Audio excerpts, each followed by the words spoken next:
Tonight on CTV News, we have another look at a rally that took place in Denver Monday night. Then later on, we have an exclusive interview with Temple Grandin. After that, we have a full weather forecast and sports and entertainment. All this and more starting now on CTV News.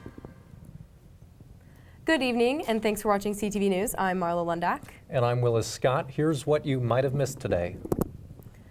President's Day on Monday hardly seems like a day to celebrate our leaders of the past and present due to anti-Trump rallies breaking out across the country, including in Denver. The Colorado State Capitol in Denver was flooded with around 300 protesters on Monday evening for the Not My President's Day rally.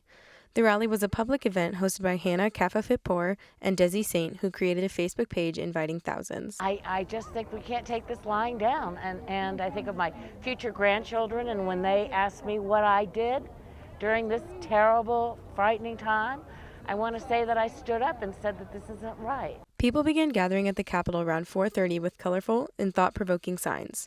At 5, speakers and hosts of the event, Alex Landau, Tay Anderson, and Hannah Kafafitpour, got up and shared their words and experiences. Women's rights are human rights. LGBTQ rights are human rights. Black rights are human rights. Native rights are human rights. Latino and Latina rights are human rights once and for all. All people were invited up to let their messages be heard. After the speakers ended and the sun began to set, the protesters took to the streets. The route was escorted by Denver police officers, and the crowd was large enough to shut down major streets in downtown Denver, including the 16th Street Mall and Broadway Street. Some protesters stayed behind the larger crowd to stand on the street outside the Capitol to show their signs to passing cars, while others stayed on the front steps of the building. Lasting around an hour and 20 minutes, the march ended where it began. Although it was dark, the protesters were not willing to stop. The protests matter. Seeing all these people come together, it energizes us. It reminds us that we're not fighting alone. We have to keep fighting, and it does make the conservatives uncomfortable. When the crowd returned, speakers concluded with final remarks, and all protesters flooded the front steps of the Capitol chanting, "Not my president." Not my president! Not my president! Not my president! After interviewing rallygoers, most encouraged people of all ages, especially youth and young adults, to educate themselves on current affairs and to get out and help the movements by getting involved in local groups and protests. Last week, we updated you on the proposed ordinance in Fort Collins that many think is targeting the homeless population. The American Civil Liberties Union of Colorado wrote a letter asking the city of Fort Collins to abandon the sit-lie ban. The ban is part of the Compassion and Consequences policy proposal that seeks to combat homelessness. The letter calls the ban outrageous, cruel, and absurd. The ACLU of Colorado says the ban specifically targets the homeless population, which, according to the letter, may violate First Amendment rights. The ordinance would only allow people in the downtown area, the same boundaries as the current smoke-free ordinance, to sit on a bench for 1 hour at a time. It would also prohibit lying and sitting on sidewalks or leaving personal items on benches and the ground.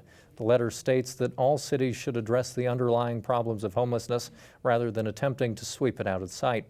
The city will host an open house this Thursday at 6:30 p.m. at the Northside Aslan Center to discuss the proposed ordinance. The Asian Pacific American Cultural Center will hold weekly roundtable conversations called Kai to Understand. The conversations will center around heritage, identity, culture, and oppression, and will occur every Wednesday evening at 5 in the APACC office in Laurie Student Center room 333.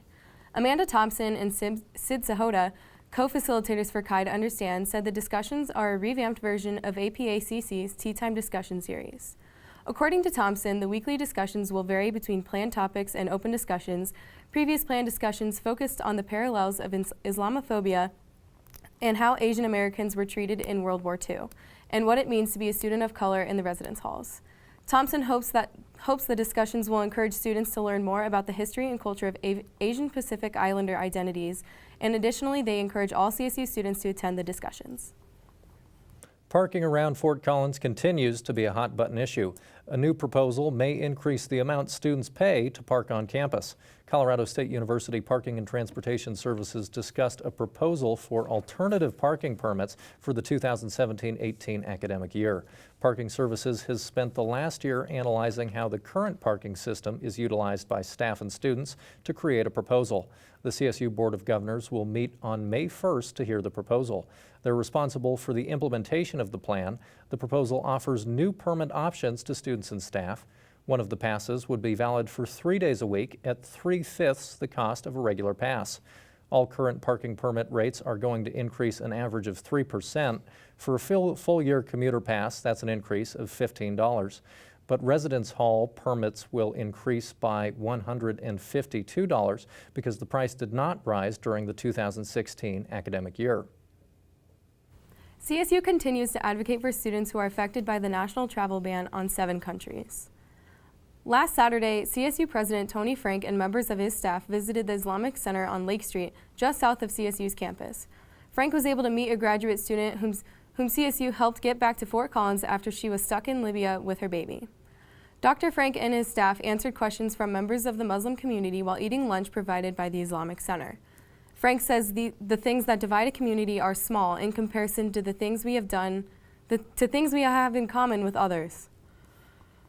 There are so many connections between the mosque and the university, students, faculty members, alumni.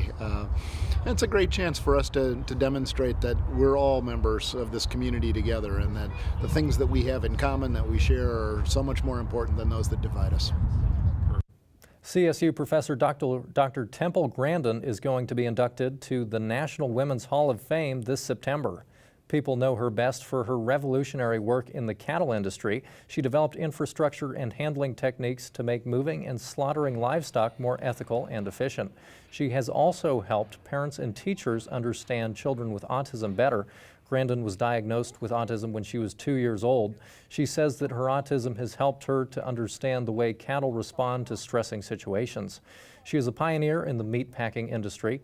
Grandin says she faced adversity in an industry dominated by men. In the early 70s, I was the first woman to milk cows at the Arizona State University dairy farm, and they didn't even have a ladies' room. I had to use the men's room. Being a woman in a man's industry in the early 70s was not easy. And one of the things that motivated me is I wanted to prove I could do it. Well, Dr. Grandin is certainly a bit of a celebrity here at CSU. Yeah. And Marlo, you were telling me that you just watched her TED Talk on different minds over the weekend.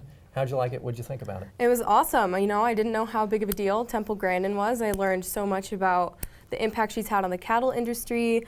I learned about how people on the autism spectrum think in all different ways, how she thinks in pictures and patterns and verbally. So it was really cool to learn all of that stuff. It's really awesome that we have a professor at CSU like that.